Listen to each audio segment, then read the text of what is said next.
Fala, jovem investidor, seja bem-vindo ao meu canal. Hoje iremos comentar sobre um tema bem interessante, que é projeção futura da empresa. E aí, escolhi o Banco do Brasil para realizarmos essa análise. Porém, você pode realizar essa análise para qualquer empresa. Então, você tem aqui uma empresa no radar, você vai lá e projeta o preço intrínseco dela atual, conforme os resultados atuais da empresa, e você também projeta o seu preço teto, que é o preço que você paga no máximo para receber uma quantidade mínima de dividendos. Então, antes de comentar sobre isso, gostaria de convidar você a se inscrever no meu canal. No canal você irá encontrar diversos conteúdos sobre educação financeira e eles irão te ajudar a trilhar essa trajetória rumo à sua liberdade financeira. Vocês também irão acompanhar o crescimento da carteira do canal, que basicamente tem batido todos os índices brasileiros e, consequentemente, se você quer aprender mais sobre investimentos, siga então o canal para não perder nenhum vídeo. Então, sem enrolação, bora para o vídeo. O primeiro ponto que a gente vai observar são os fundamentos da empresa. Aí você já fez todo aquele checklist que eu vou deixar aqui o vídeo acima no card, explicando como avaliar uma empresa e de um setor perene. Aí você chega para avaliar os números da empresa. Vamos levar em consideração o crescimento do lucro líquido nos últimos 5 anos. E aí a gente observa que para o Banco do Brasil foi de 11,92% na média. Se abrirmos aqui, vamos ter então a performance de crescimento do lucro líquido nos respectivos anos. E aí pegamos a média dos últimos 5 anos. Feito isso, o que a gente vai abordar agora são calcular esses valores dentro de uma projeção. Primeiro que a gente vai avaliar é se o ativo ele está barato em retorno de dividendo. Então, trouxe aqui os dados de 2024 e projeções de lucro pelo próprio banco que foi anunciado no seu guidance. Então, lucro líquido esperado de 38,5 bilhões em 2024, nessas cotações de R$ 27,52, isso representa um preço sobre seus lucros de 4,09 vezes. Então, de fato, o banco parece estar muito barato. Quando a gente pega o LPA, que é o lucro por ação, de R$ 6,72, e aplicamos o payout, que é o quanto o banco irá distribuir de dividendos em relação ao lucro da empresa para os seus acionistas, isso nos dá um dividendo de R$ 3,02. E aqui basicamente desconsidere isso aqui é o dividendo que você irá receber. Aí, nesse sentido, você tem R$ 27,52 de cotação, irá receber R$ 3,02, isso representa um dividendo yield de quase 11%. Porém, tem aqui incluso tanto o dividendo, que é isento de imposto de renda, quanto o JCP. E aí, você tem que realizar o desconto do imposto de renda. Nesse sentido, o dividendo líquido aqui será de 10%. Então, realmente, é um retorno muito atrativo em dividendo e fica acima dos meus 7,5% que eu estou disposto a receber. Então, nesse quesito, Banco do Brasil, ele passa nesse critério. Vamos para avaliar o preço intrínseco agora. O preço intrínseco, segundo a forma de Benjamin Graham ajustada, e tem aqui o link que eu vou deixar na descrição do vídeo, que leva você até a planilha, é de R$ 37,69. Realizando um desconto de R$ 5,65, temos então um preço intrínseco de R$ 32,03. No valor da cotação atual, temos uma margem de segurança de 16%. Então, de fato, temos aqui um papel que está 16% abaixo do seu preço intrínseco. E aí, nesse sentido, faria todo sentido aportar para oferir 10% de renda passiva e, além disso, uma perspectiva de crescimento na valorização do ativo. Outro ponto que a gente observa é justamente na apreciação desse papel. Aqui vocês também desconsideram que é 2024. O que vai acontecer, então, nessa perspectiva? Caso as cotações venham a apreciar e precificar o valor intrínseco, será uma rentabilidade de 16,39%.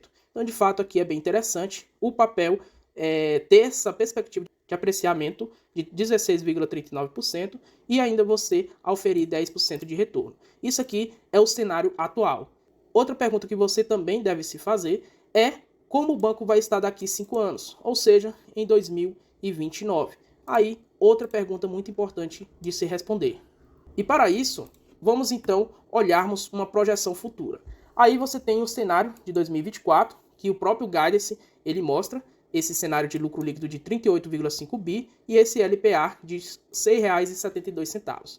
Considerando então um crescimento nos últimos 5 anos de 11,92% e entendendo que esse cenário irá se repetir nos próximos 5 anos, ou seja, isso aqui é uma projeção Então você tem que tomar cuidado com isso, porque em alguns gráficos você vai ter esse dado aqui do CAGR bastante alterado. Então tome cuidado com esses dados. Então, utilizando isso como exemplo, aqui você pode fazer uma projeção de aumento, por exemplo, de 5%, de 3% e por aí em diante. Porém, utilizei aqui um CAGR que é divulgado pelo Investidor 10, de 11,92%.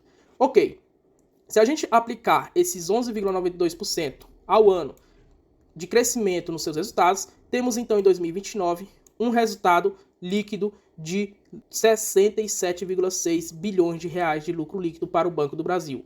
E tendo o mesmo cenário, ou seja, tendo o mesmo PL, temos então que aplicar um valor de cotação que precifique esse mesmo cenário atual. Ou seja, o Banco do Brasil sendo negociado até 2029, no mesmo patamar em que está negociado hoje em relação aos seus indicadores. Então, o PL atual é de 4,09 vezes, então o PL em 2029 também de 4,09 vezes, para mantermos um certo controle do quanto a cotação pode chegar. Aí, nesses mesmos indicadores, vamos então olhar quanto foi o apreciamento da cotação. A cotação então saiu de R$ 27,52 para R$ 48,40 e isso nos dá um LPA com lucro de 67,6 bi de R$ 11,80. Aí o que a gente observa que a apreciação de 2024 até 2029 foi de 75,87%, o que representa 15,17% ao ano na média que teve de rentabilidade do Banco do Brasil. E aí lembrando que isso aqui basicamente, pessoal, é conta de padeiro. Existem outros critérios que eu não levei em consideração, por exemplo, o reajuste com dividendo e também essa apreciação, ou seja, o retorno atrelado ao recebimento de dividendos. Então não levei isso em consideração, ou seja, o retorno possivelmente é muito maior do que 75%. Aí, outro ponto que a gente vai avaliar. Eu avaliei um cenário em que o banco, em 2029, esteja na mesma precificação dos seus indicadores no ano 2024, ou seja, um preço sobre seus lucros de 4,09 vezes. E nesse sentido, o papel lucrando 67,6 bi em 2029, ele precisaria ter uma cotação de R$ 48,40 para ter um PL de 4,09 vezes. Então, essa é a cotação que de fato o papel iria alcançar mantendo esses indicadores. Porém, se de fato o papel ele alcançar o seu preço intrínseco, ou seja, o preço intrínseco de 2029, que seria então ajustado conforme esse crescimento, porque o lucro por ação cresceu e também o valor patrimonial cresceu. E aí, nesse sentido, o valor intrínseco final seria de R$ 49,75. E em relação às cotações atuais, temos então uma margem de segurança de 80%, olhando para o futuro, e, consequentemente, a rentabilidade, sem contar o dividendo, será de 80,78%. E aqui você consegue mais ou menos projetar o quanto o papel ele pode crescer, caso ele atinja no futuro o crescimento líquido dos seus resultados, consequentemente a apreciação do papel e alcance o valor intrínseco. Então, por isso que a gente tem o valor da cotação atual e em 2029, se alcançar o valor intrínseco, chega a uma rentabilidade, sem contar os dividendos, de 80,78%. Então, de fato, é um bom retorno e se a gente observarmos e calcularmos a média desse retorno, 80,78% em 5 anos, temos então uma média de 16,15% ao ano, sem contar o retorno em dividendos. E assim você consegue trilhar uma perspectiva futura do ativo que você está interessado em investir. Espero que esse vídeo tenha te ajudado e te convido mais uma vez a se inscrever no canal e acionar o sininho para não perder nenhum conteúdo. Até a próxima!